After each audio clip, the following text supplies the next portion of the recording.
pneumono ultramicroscopic volcaniconiosis. Right. And yes.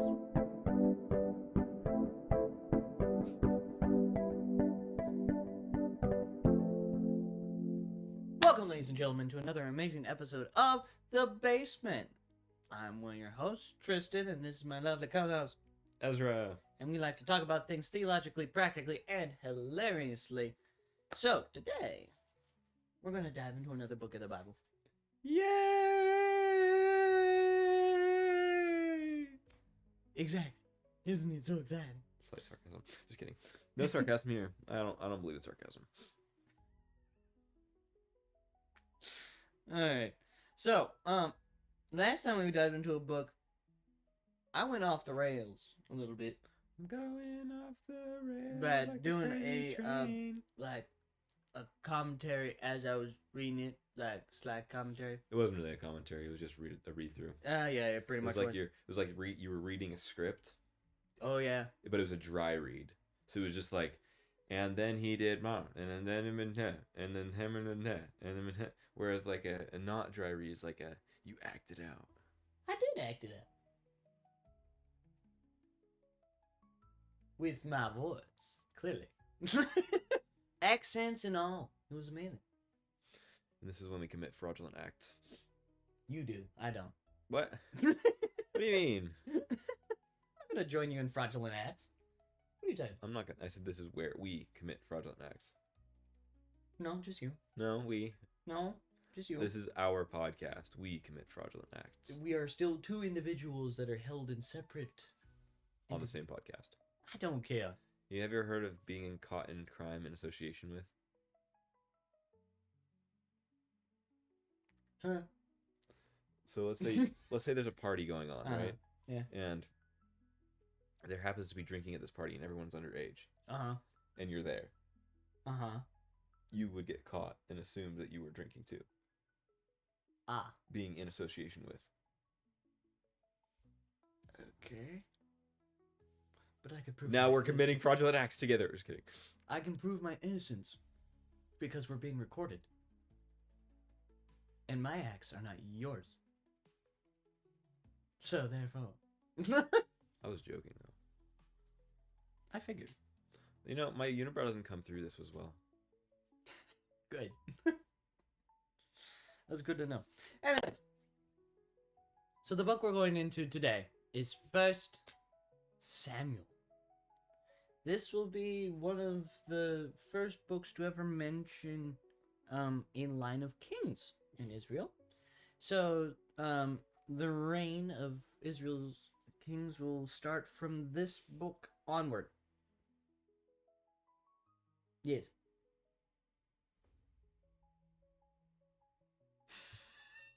Welcome. You didn't know how weird it got at this podcast. Now you do. Yeah, no, it's just casually just like.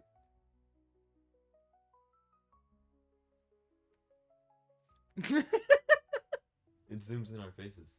It sure does. You are correct.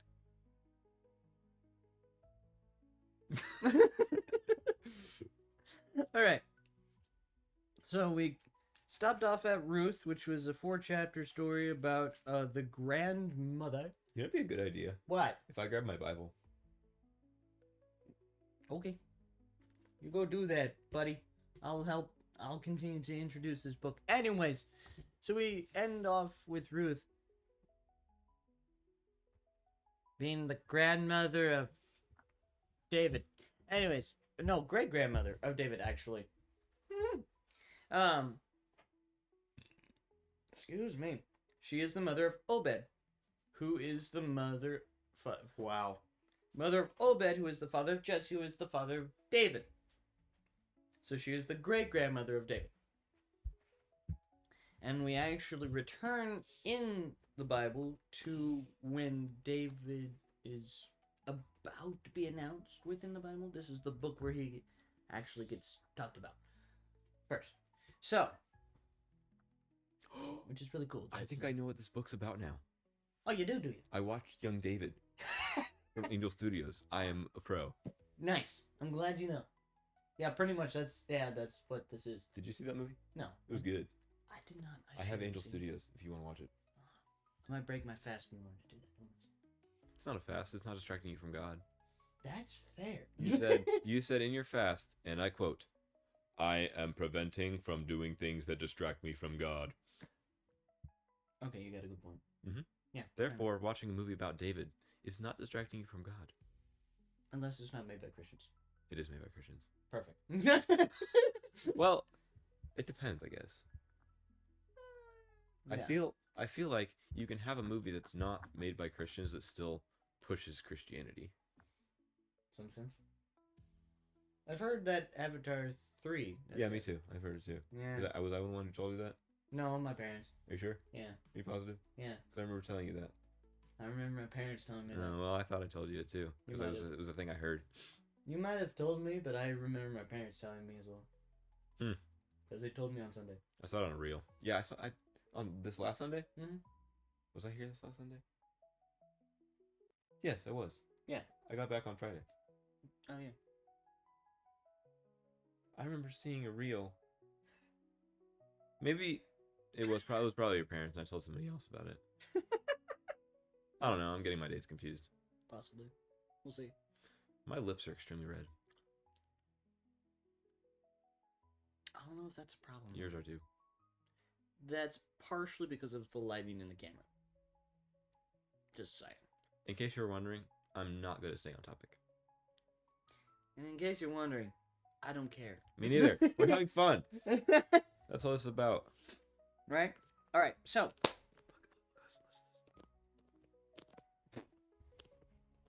Alright, so we're going to go to 1 Samuel. And 1 Samuel starts the book off by talking about a lady named Hannah. Bruh. Just open the Bible. The 1 Samuel. Okay, I'll open it first. Also, you need to move your mic closer to your face. You're talking at me, and you can't talk at me if your mic is facing the wrong way. Alright, hold on. Give me a second. Knocks it over. Nope, I got it. We're good. Yes. Oh, there it is. 2 Samuel. 1 Samuel. 1 Samuel. Beautiful. Gorgeous. Glad you got there. Ah! I lost it. Anyways. I lost it again. Need help? I found it. Okay. In the beginning, God created the heavens and the earth. The earth was without form and void, and the Spirit of God was over the face of the waters, and darkness was over the face of the deep. And God said, "Let there be light." You're not and even reading that. You just recited Genesis from memory. You weren't even reading. And God said, "Let Would there you be stop light." it? And God said, "Let there be light." And just God so you know, separated- he God- tried to memorize all of Genesis. God separated the light from the darkness. He called the light day and the darkness night. And there was evening and there was morning. We're going to get to 1 Samuel, or are you going to stick on Genesis? The first day. Anyways. 1 Samuel recounts the transition from a period of judges to the establishment of the monarchy. Yes. Dun dun dun! And it We starts gotta out... be more lively this time, okay? But then, I'm gonna poke you if you don't be lively. You know? you can be lively. I don't have to be as lively. Yes, you do. No, I don't. Yes, you do. No, I don't. Yes. Anyways, it's talking about a lady named Hannah. Okay? Yes. Okay. Lady Now- named Hannah. We Huh? both had relationships with. Yes. Wait, not this Hannah. Never mind. This Hannah different. Okay, different Hannah. Got it. Okay? Got it. So here's the deal. Okay, I tapped my Bible on accident. So, chapter 1 talks Chapter one. about Hannah being married to a guy named Elkanah. And since her womb was closed by God, she kept on saying, "Hey, I want a child. I want a child. I want a child. I want a child," and it didn't happen. Correct? She went to the temple. Yeah, she went to the temple. She went to the temple. And here's the deal about the temple. Is that you are close to God in the temple. Yes, in this time anyway. Yes. They didn't have the Holy Spirit with them. No, they did not. Not yet. So then Eli was the high priest there. Yes. Clearly. Clearly. Yes, exactly. Eli was the high priest, and he saw this one woman, Hannah. Wow, I look ridiculous. I'm just doing your hand thing too. Anyways, Hannah was really sad, and she was praying to God, but she wasn't saying it out loud. So Eli thought she was drunk, because she was talking about things like she looked like she was drunk. So Eli was like, "Hey, woman, this is the temple. You shouldn't be drunk in here. And Hannah's like, oh, priest, forgive me. I am not drunk, I promise. I am praying to God and asking him for a child because I have never had a child. Hmm. And how do you call a wife who is married also to your husband? Your wife? No, because that's different. Because you have a different relationship. Wife-in-law? I don't know. Wait, your wife who's married to your husband? Yeah. So what do the multiple wives call each other to? They'd be wives. I know they are wives, but what are they to each other? Let's look it up. Oh wait, I don't have my phone. Let me see your phone. Heh, this is an interesting. Because it's not polygamy, is it? No, it is. It is polygamy. Because Elkanah had two. I don't know your password. Oh. Don't say it out loud. I don't want to hear it. Okay. Okay. Yeah. So yes, it is polygamy. What in Bible times did a wife of a man call the other wife of that same man? We're going to get an answer. We shall see. Oh, okay. Sarah. A Sarah. Sarah. Sarah. Sarah. Sarah. Sarah. Meaning Sarah. co-wife or someone who brings distress as seen in story. Hannah and Peninnah in First Samuel. Wow, would you look at that? Yeah. You can look at the word. Sarah. Sarah. Sarah. Sarah. Like tzatziki sauce. Gotcha. That's how it's like that's a Greek thing is tzatziki. But I think it's a Hebrew. Yeah, That's Hebrew, but Greek is tzatziki. Hmm. But like it's the TS sound. Tz. Okay. Tz. So yeah. Tz. So Tz. the Tz. Sarah. Sarah. Sarah. Sarah. Sarah. Sarah. Sarah. To Hannah, Peninnah. Peninnah? Peninnah. Are you sure? Or Peninnah. Peninnah. Wait, where is it? I need to find. It's in second verse, brother. Verse 2. Oh. Penny. Peninnah. Penina. Peninnah. Peninia. Peninnah. Penny. No. Penia. No. No, Peninnah. Penny. Penina. Penina.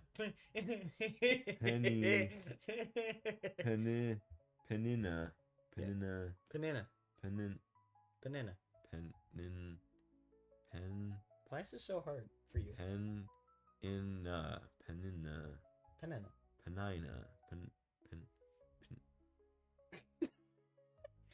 What's going on in your brain right now? Yeah, the co-wife. Yeah. Penina. The co-wife had... I can't say this word to save my freaking life. Peninnah. Peninnah.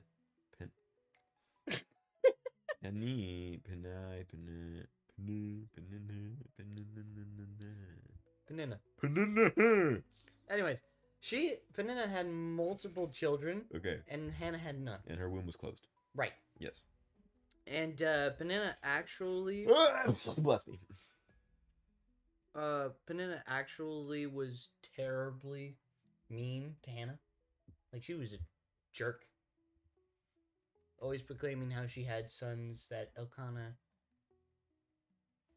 fathered. And Hannah, of course, is struggling to deal with that. Mm-hmm. And so, yeah, that's why she's in so much distress at the temple. Mm-hmm. Because Peninnah is a turd. Pretty That's much. not very nice. Right? Every person is loved by Jesus. I know, she's mean. Peninnah was mean. Maybe her actions were mean, but she doesn't make her a mean person. No, she was a mean person. I think Jesus still loved her. Well, yeah. I know that. But still. You can be a mean person. Still. Being loved by God. Don't try to do this weird thing on me. Anyways. What weird thing on you? You know what you're trying to do. I know not of what you talk about. Okay, so Peninnah and Hannah and Elkanah, Yes. they go to the temple. Hannah is by herself praying. Eli sees her, thinks she's drunk, and then Hannah's like, no, no, no, no, no, I'm not drunk. I'm praying to God that he would give me a son because I haven't been able to have any children ever. And Eli is like, oh, well then, may God grant you what you asked for. Yes. And then it didn't happen. no, it did happen. Not yet. Well, it did happen actually. Oh. Because pretty soon afterwards, Elkanah took Hannah. They actually did have a baby. Oh. And Hannah ends up. Did you skip her prayer? No. Oh, This is before. Okay.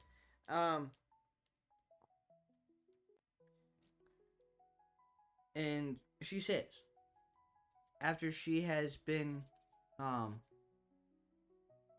after she knows she's pregnant and whatever. Yep. Her husband, Elkanah, replied, in verse 23. Her husband Elkanah replied. So Elkanah, her husband, said to her, do what seems best for you. Wait until you have weaned him. Only let the Lord establish his word. Then the woman stayed and nursed her son until she had weaned him. When she had weaned him, she took him with her to Shiloh, as well as a 3-year-old bull, half a bushel of flour, and a jar of wine. Though the boy was still young, she took him to the Lord's house at Shiloh. They slaughtered the bull and brought the child to Eli. And she said, O my Lord, as your soul lives, my Lord, I am the woman who stood by you here, praying to the Lord. I prayed for this boy, and since the Lord gave me what I asked for, I now give the boy to the Lord, for as long as he lives, he is given to the Lord. Then he bowed and worshipped to the Lord there. So the bowl, the half bushel of flour, and a jar of wine, this was a sacrifice given to the Lord for firstborn children. So this was something special for Hannah. Because she actually got to proclaim to the people in the temple and Israel with this sacrifice, she had finally had a firstborn child. Nice. And which was really stinking cool. And then she decided that the boy would be in the care of those who serve the Lord, which would be the priests in this case. And so that's what she did. Mm-hmm. Now comes chapter 2, her prayer. This is a really cool prayer because it's a very hopeful one. It turned into a song. Probably.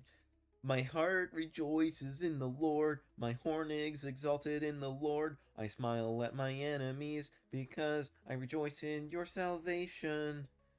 No one is holy like the Lord, for there is no one beside you, nor is there any rock like our God. Talk no more so very proudly. Let no arrogance come from your mouth.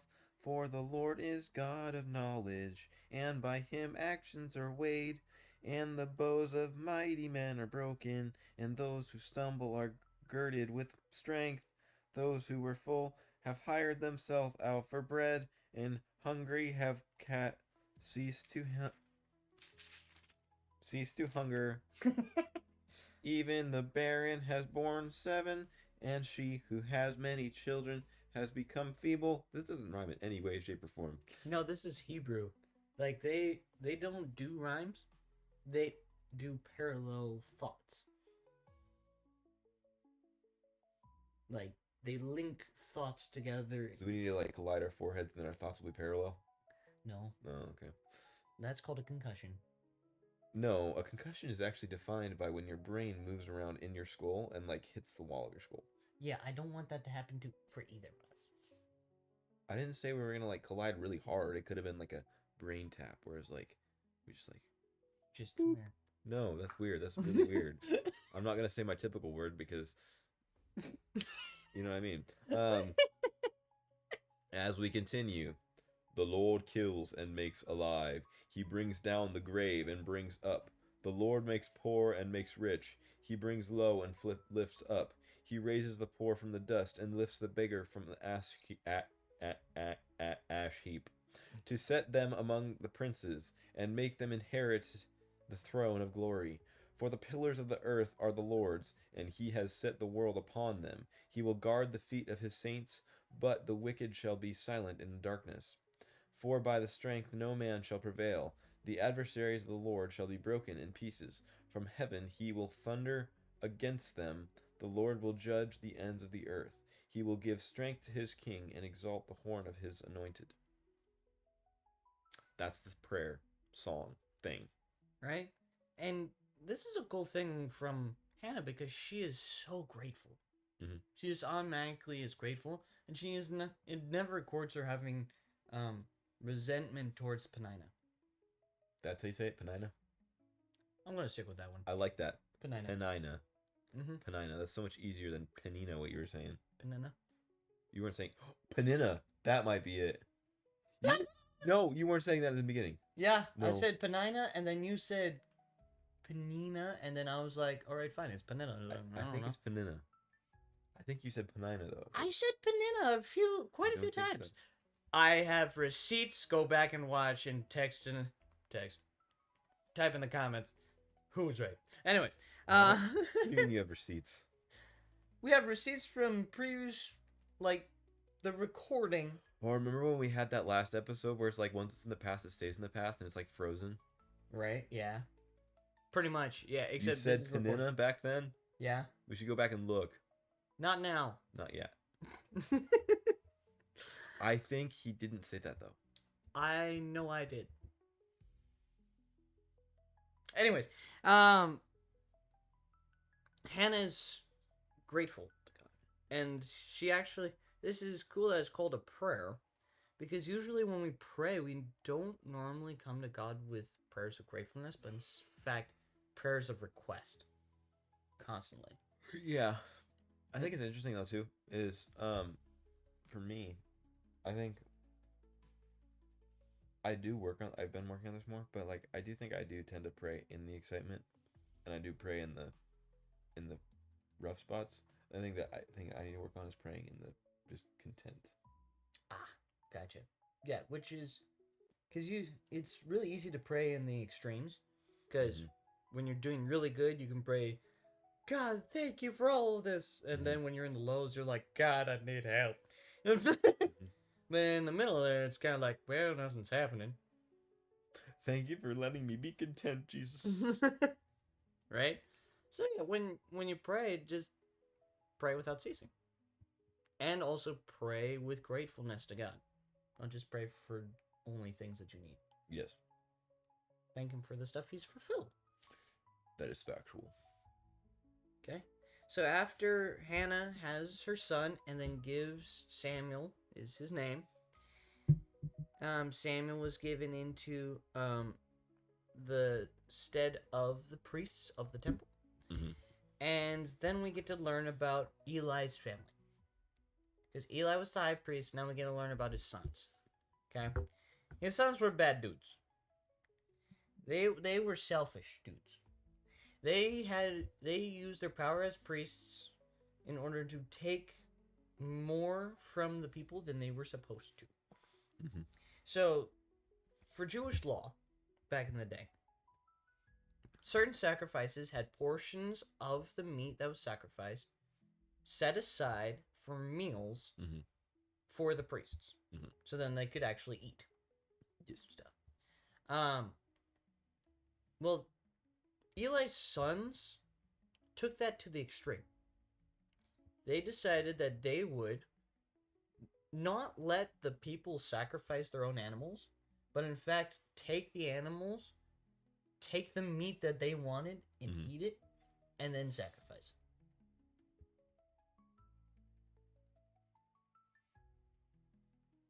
So basically, they were giving God the leftovers of what was meant to be God's full sacrifice. That's a no-no. No, then no. That's no bueno. Later we see that Eli is also very big, round. So that means he could have also benefited from what the sons were doing too, because they were taking more portions than they should have. Becoming chunky boy. Mm-hmm. Okay. Who was the one guy that got stabbed with the sword and the sword went all the way through? Oh, yeah, that was in Judges. I can't remember what his name was. Eklon or something? Ah. Yeah. Man, if I don't remember his name, he ain't that important. Okay. But yeah. But Samuel did not follow any of the examples of Eli's sons. Mm-hmm. As it says in verse 18, the boy Samuel served in the Lord's presence and wore a linen ephod. Each year his mother made him a little robe and took it to him when she went with her husband to offer the annual sacrifice. Eli would bless Elkanah and his wife. May the Lord give you children by this woman in place of the one she has given to the Lord. Then they would go home. This is a fun little ending to Hannah's story. The Lord paid attention to Hannah's need, and she conceived and gave birth to 3 sons and 2 daughters. Meanwhile, the boy Samuel grew up in the presence of the Lord. So Hannah's story ends here.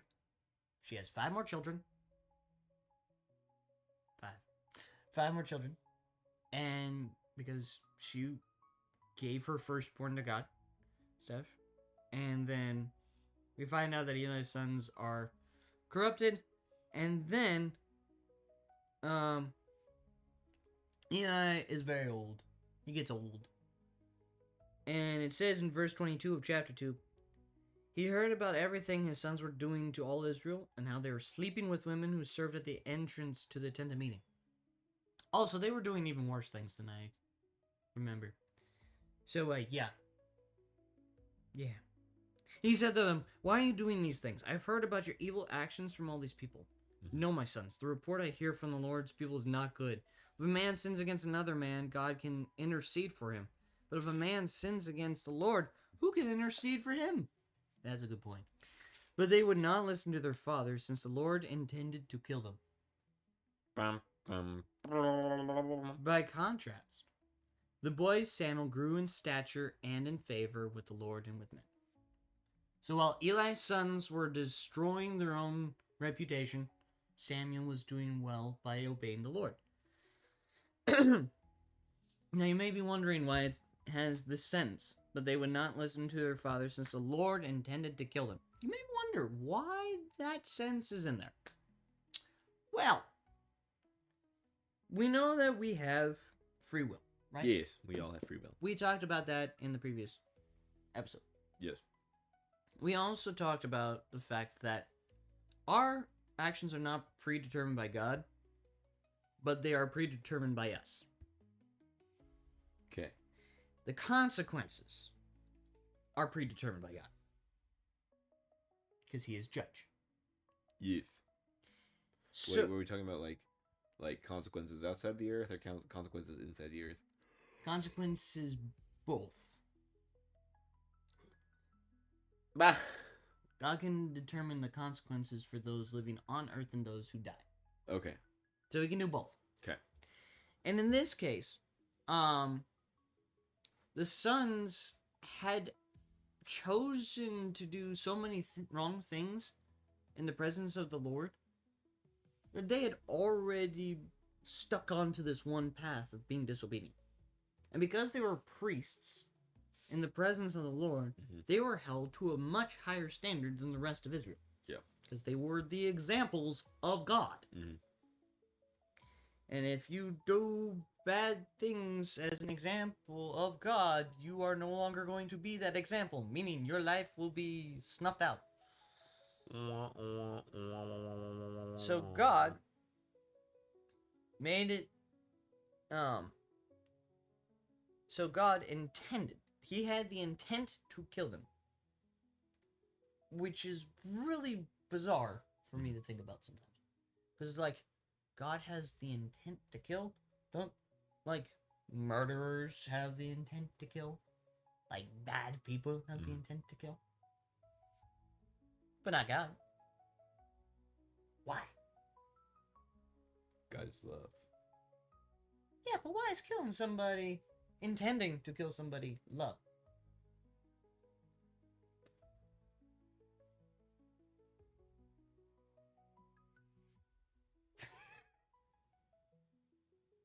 Well, I've been stumped. Well, This is the good time when we poke in our faces and say, this is our perspective. right? So, from our perspective and from what I have learned and read from the book, the Bible, The Bible. God still loves his kids, and this may not be like, I still love you, so therefore I'm going to kill you. I still love all of Israel, so therefore I'm going to kill you. So love is still being expressed. Meaning that for the benefit of all of Israel, those two sons have to die. Okay. They have to. For the benefit of the greater good later. And it says in Proverbs that a father who loves his son does not spare the rod. Mm-hmm. So God will discipline, punish those he calls his children because he loves them. Mm. And in this sense, it's extreme because he's punishing an evil that, like Eli said, is directly underneath God. Like, you're directly sinning against God. And that requires retribution. Mm. So, God has to kill these two. Mm. Because sin cannot stand the temple. Mm-hmm. And so, yeah, he intends to do that. And Samuel... well, hold on. A man of God comes to Eli and prophesies that if you guys don't straighten up, your sons are going to die. You and your entire family line are going to dissolve. That would be not good. No, that would not be good. I think your dog is barking. Yes, I am aware. Verse 30. Therefore, this is the declaration of the Lord, the God of Israel. Although I said, your family and your ancestral house would walk before me forever, the Lord now says, no longer. I will honor those who honor me, but those who despise me will be disgraced. Are you still in verse 2? Nope. In Verse chapter 2? 30 of chapter 2, yeah. We're going slow. Anyways, we'll speed it up a little bit. Okay. So here's the deal. So, Samuel gets called by God. He gets called in the middle of the night. God says, Samuel, Samuel. Well, Samuel gets up, goes to Eli because he thinks Eli's calling him. Mm-hmm. Well, Eli is still sleeping, so Mm-hmm. he's like, no, I didn't call on you. Mm-hmm. And Samuel does that 3 more times. Mm-hmm. And then Eli's like, all right, the next time that you hear your name called, say, here I am, Lord. Your servant is listening. Mm-hmm.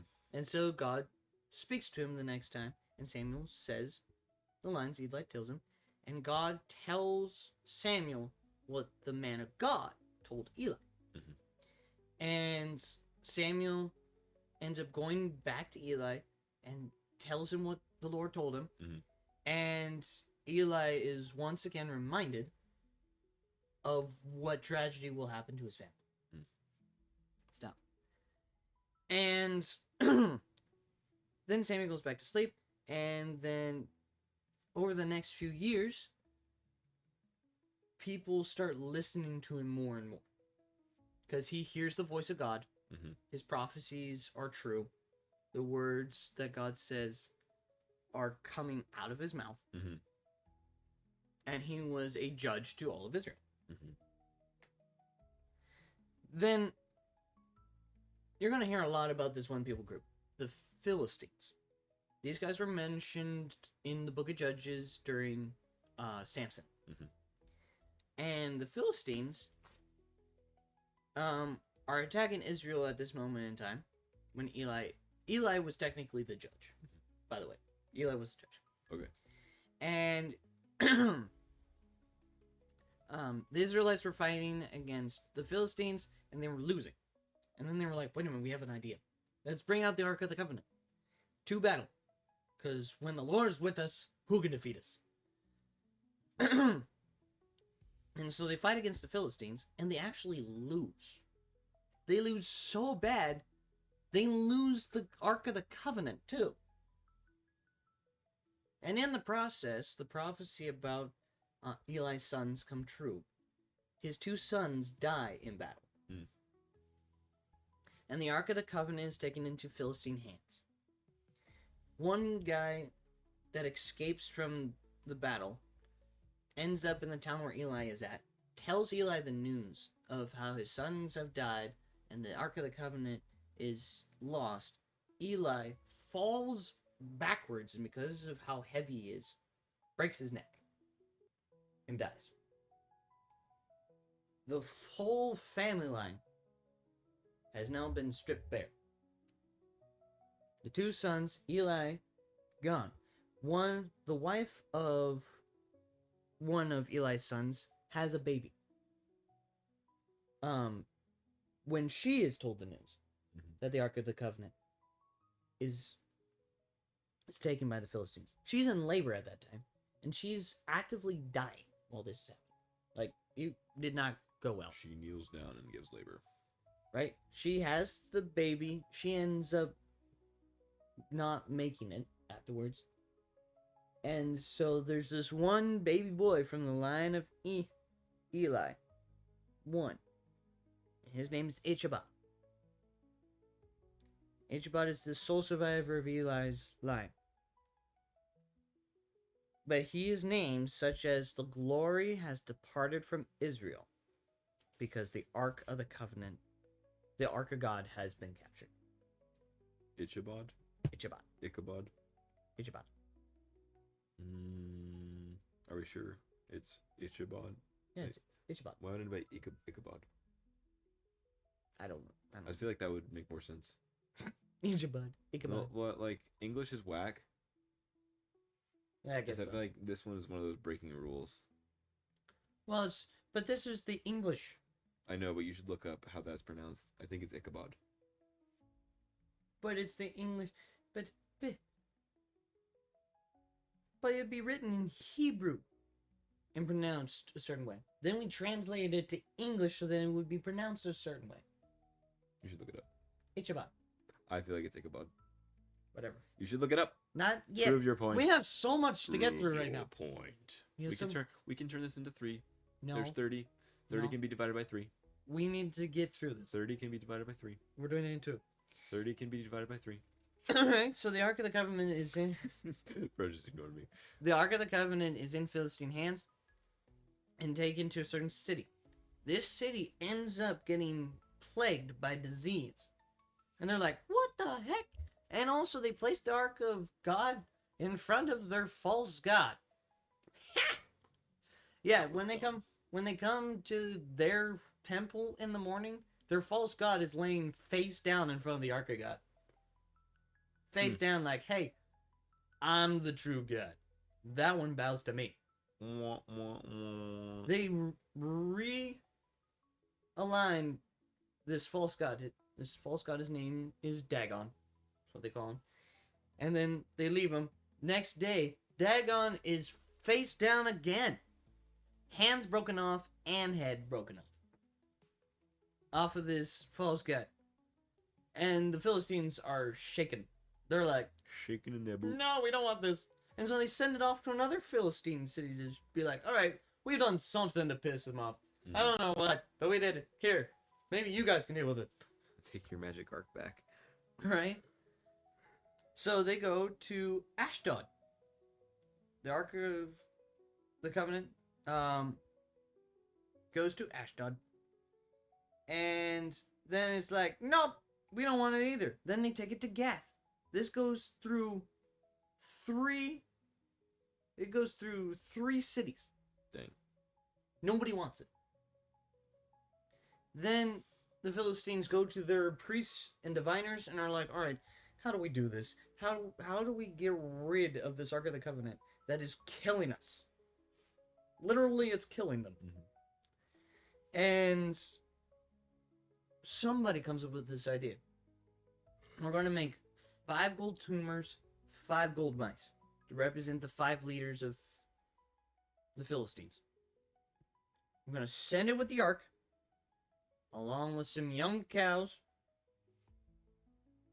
and we're going to just let the cows walk where they go. If they go in a certain direction, it's the Lord. If they don't go anywhere, then it's not the Lord. Okay? These cows start walking away from their calves, mind you. Their calves are penned up inside the city. The cows are walking by themselves towards Israel. And the Philistines are like, all right, this must be the God of Israel doing this. And they walk behind, and they come to the city called, I believe, Beth Shemesh. And Beth Shemesh sees all these Philistines and the Ark of the Covenant, and they're like so happy to see the Ark of the Covenant back. But they must have done something wrong. Because God strikes down 70 men out of 50,000, every 50,000. Dang. Because they opened up the Ark of the Covenant. Oof. So this Ark of the Covenant gets moved again. Dang. To a town called Kiriath Jearim. And put inside of a house on a hill.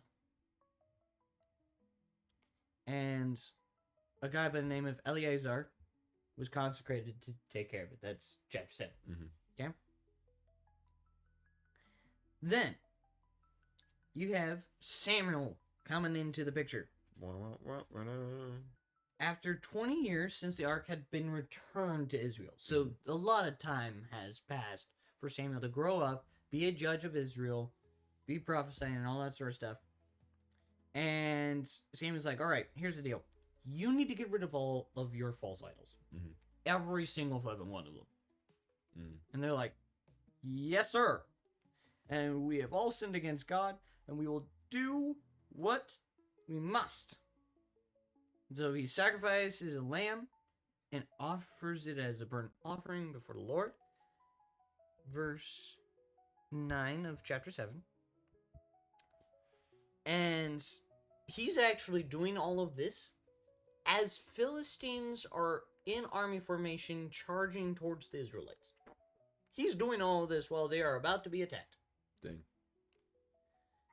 And because Israel repented and Samuel interceded for them, God threw the Philistines into confusion. And the Israelites attacked the Philistines in a confused state and beat them. Dang. And end up taking back some of the cities that the Philistines had taken from them. And then Samuel ends up getting a little too old. And the people are like, hey, there's something going on here. Remember Eli? His sons were doing bad things. Now your sons are doing bad things. His sons did not walk in Samuel's ways. They turned towards dishonest gain, took bribes, and perverted justice. So, the same thing that was happening in Eli's family is now happening in Samuel's. Now Samuel has a decision to make. Is he going to repeat Eli's mistakes, or is he going to do something different? Well, he definitely does something different.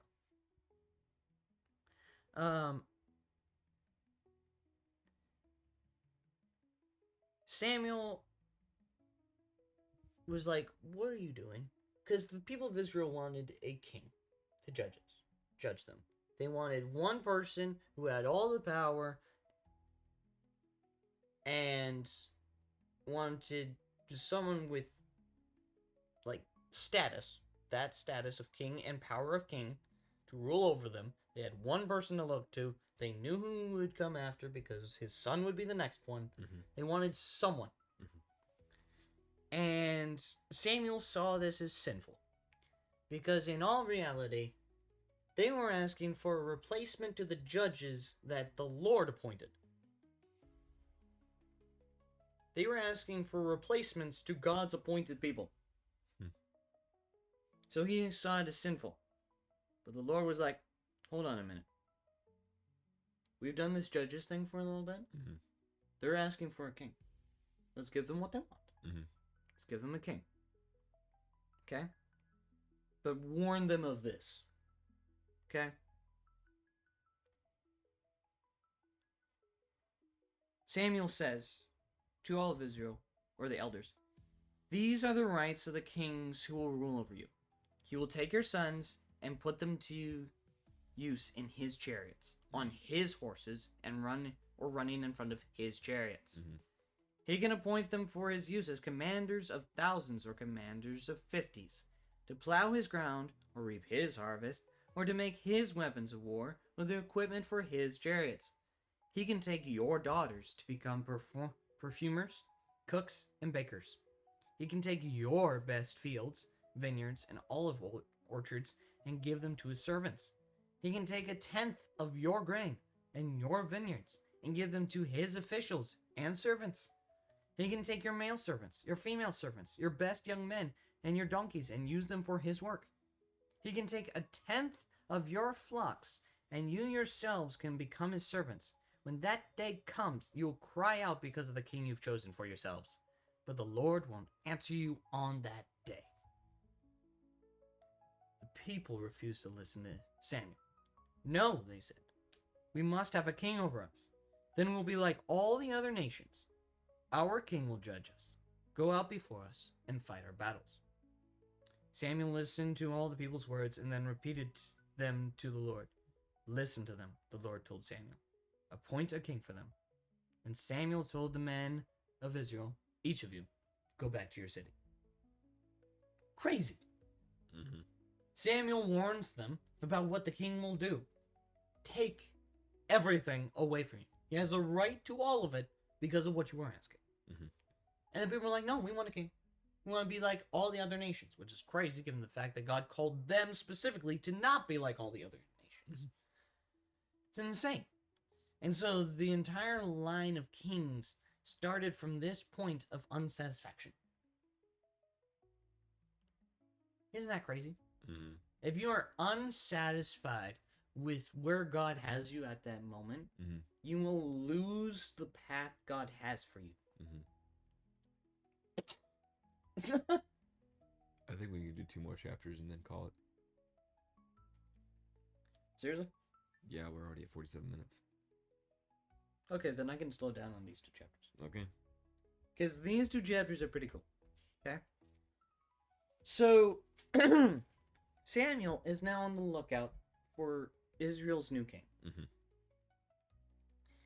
And We have to hold up because there's one really interesting thing about that time is you said in that time is when they would announce someone who is someone. It's like, this is someone who begot someone who begot someone who begot someone who begot someone who begot someone.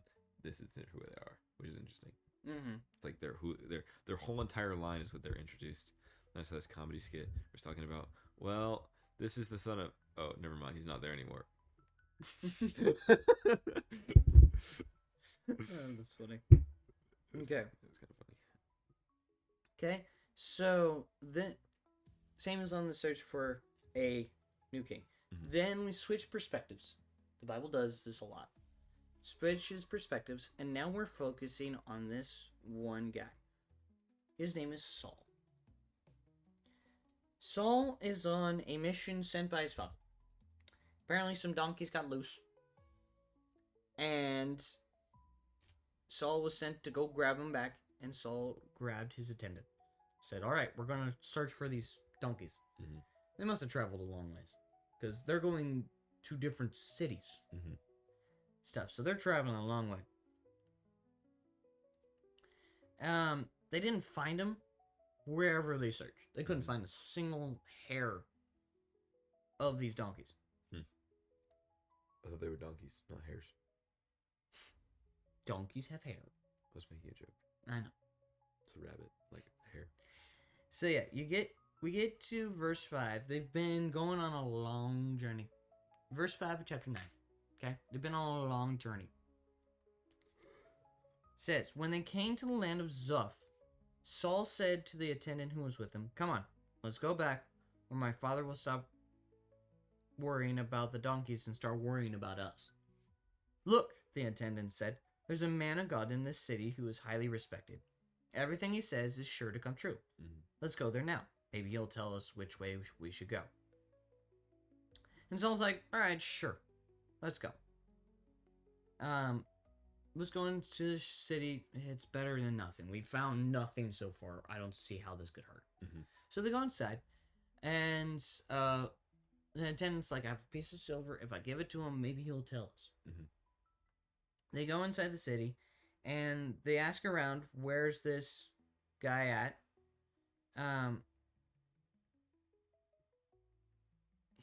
And people tell him he's just about to enter the city. Go quickly. And Saul and his attendant were entering the city when they saw Samuel coming toward them on his way to the high place. Now the day before Saul's arrival, the Lord had informed Samuel, at this time tomorrow I will send you a man from the land of Benjamin, anoint him ruler over my people Israel.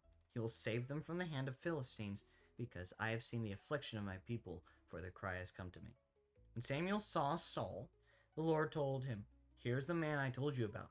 He will rule over my people. Isn't that so cool how God just talked like really closely to Samuel? It was like, from the beginning of how Saul and God's relationship started, Samuel's been obedient to the word of the Lord and has been able to hear his voice so clearly. Yeah. It's so cool. Because God told him about something that would happen tomorrow. Yeah. And then immediately tells him when he sees Saul, this is the man I'm telling you about. Which is like, if we are obedient to God's voice, he'll speak to us more and will speak to us more frequently and more clearly. Which is so cool. Yeah. And then Samuel is approached by Saul. And Samuel says he's a seer, which is interesting. Prophet was formerly called seer. Because they could see into the future. Or see present events or something like that. That's why they were called seers. He approached Samuel. Samuel says, I am the seer. Go up ahead of me to the high place and eat with me today. When I send you off in the morning, I'll tell you everything that's in your head. As for the donkeys that wandered away from you 3 days ago, don't worry about them, because they've been found. And who does all Israel desire but you and all your father's family? That last sentence was probably shocking to Saul. Like, what are you talking about? Well, first of all, he's a Benjaminite. If we remember from the book of Judges, the Benjaminites were doing bad things, and then they were killed off by the other tribes of Israel because of those bad things. And so at this moment in time, Benjamin is so small and so insignificant, seemingly. Wait, this is, and Saul answered and said, I am not a Benjaminite of the smallest. Am I not? Oh, am I not? Oh, okay. Am I not a Benjaminite from the smallest of Israel's tribes? And isn't my clan the least important of all the clans of the Benjaminite tribe? So why have you said something like this to me? So he's like confused that Samuel is bringing this up to someone who doesn't view themselves as significant. And Saul is going to, throughout his life, have to deal with an image problem. Constantly. And this is the start of it. Samuel took him up, brought him to the banquet hall, and gave him a place at the head of 30 or so men who had been invited. Like, Samuel is honoring this guy way more than Saul feels like he should be honored, for sure. He is so confused. Probably, he's like, why is this guy doing this? He's probably talking to his attendant like, what did we do? I don't know, I gave him a piece of silver. You know, that sort of thing. And, they got up early in the morning, and just before dawn, after they had sacrificed at the high place, Saul is called, get up and I'll send you on your way. So Saul got up, and both he and Samuel went outside. As they were going down to the edge of the city, Samuel said to Saul, tell the attendant to go ahead of us, but you will stay for a while, and I will reveal the word of the Lord to you. So the attendant went on. Samuel takes out a flask of oil and pours it on Saul's head. This is anointing. And this will be a practice done multiple times to anoint the next king. By different prophets and different people. And Samuel is like, hey, you've been anointed as king now. Mm-hmm. This is your inheritance. You will find two men. They'll tell you about the donkeys. And that your father is now concerned about you. Stuff. Then you will proceed from those two men. And you'll see 3 men going up to God at Bethel. Mm-hmm. One will be bringing 3 goats. 1, 3 loaves of bread. And another one bringing a skin of wine. Mm-hmm. You will join them. And when you arrive at the Hill of God, otherwise known as Gibeath Elohim, you will start to prophesy. You're going to have this ridiculously crazy moment at these Philistine garrisons. That's what it says. And you will be controlled by the Spirit of the Lord, and you'll prophesy with these people that you traveled with. Mm-hmm. And it will be a crazy time. Like, imagine that. You're anointed as king. You're told exactly what to do. You'll find 2 men. They'll tell you about the donkeys and your father. Then you'll find 3 other men. They'll have, very specifically, 3 goats, 3 loaves of bread, 1 flask of wine. They will offer some of that to you, and you follow them.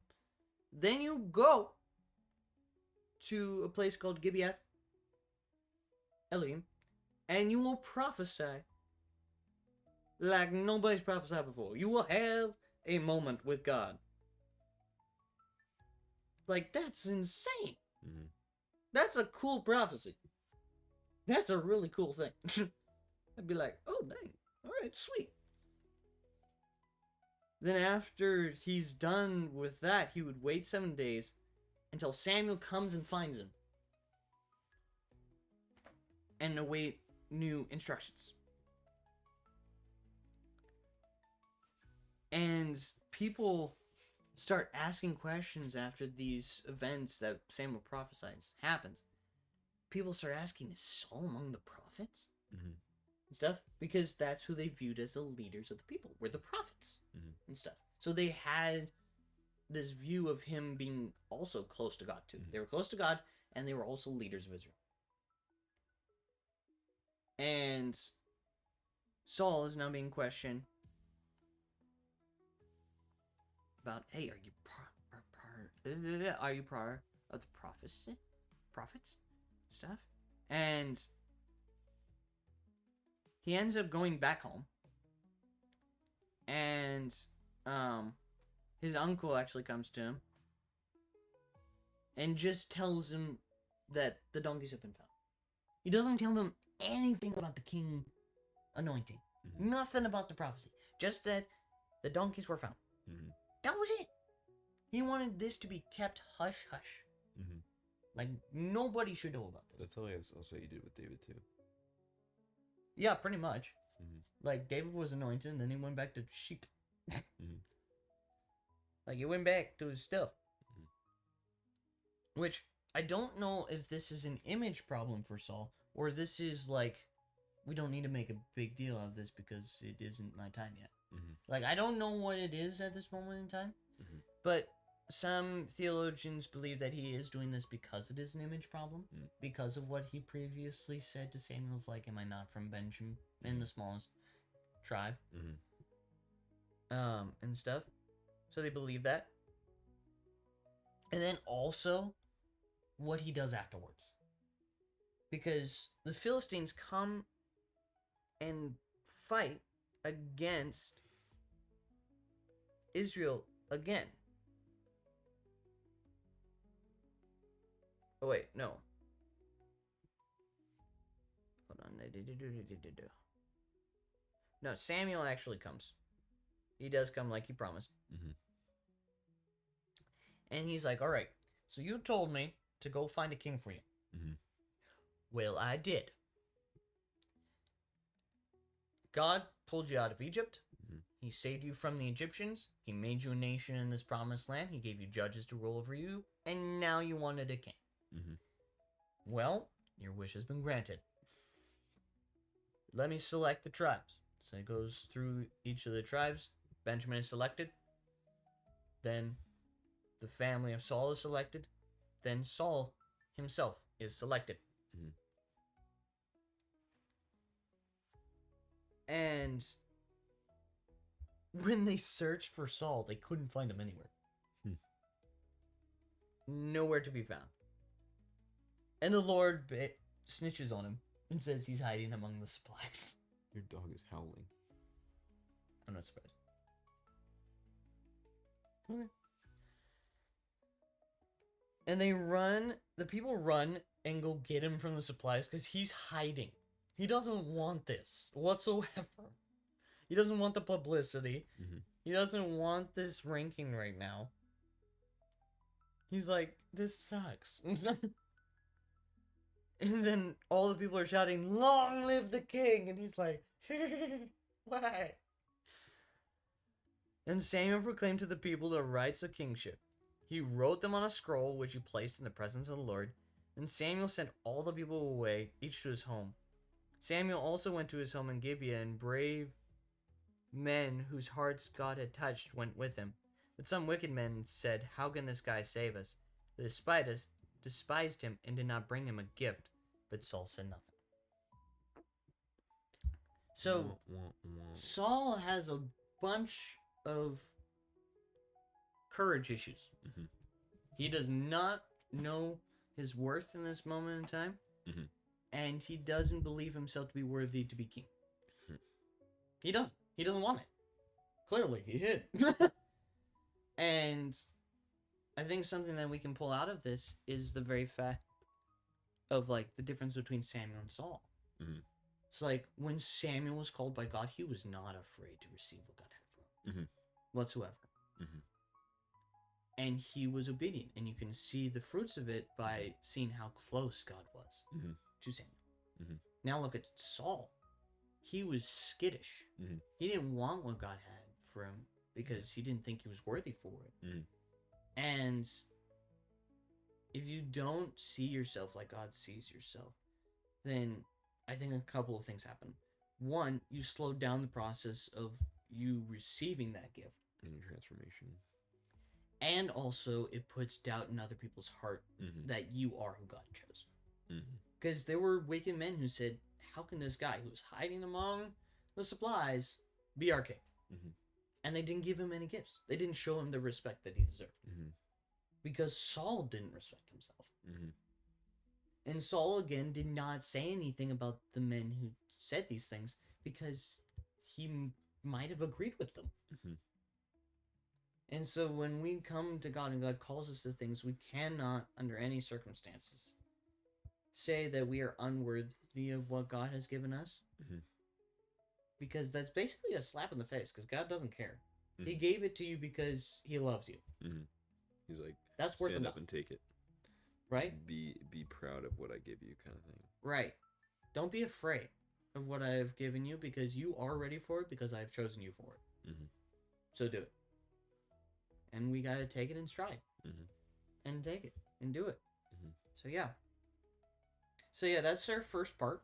Apparently. First of 3. Apparently of 3 when it comes to this book of Samuel. Because we're probably going to split more books up into more pieces because, yeah, there's a lot. Psalms is going to be like 10 episodes. Right? It's going to be so much. There's 150. 150, yeah. So, let's say we do like 30 per. It's a lot. The problem with that is it's not story. I know. It's just all song. Verse by verse. And so it's like, it's hard to. But we'll figure it out when we get there. Yeah. I think we could probably do it like how we did our philosophy episode. Yeah. Kind of just like take it a verse, talk about it, Mm-hmm. another verse, talk about it, another verse, talk about it. Mm-hmm. But that's for another day. Right. So yeah, you want to pray for us because I pray. Okay.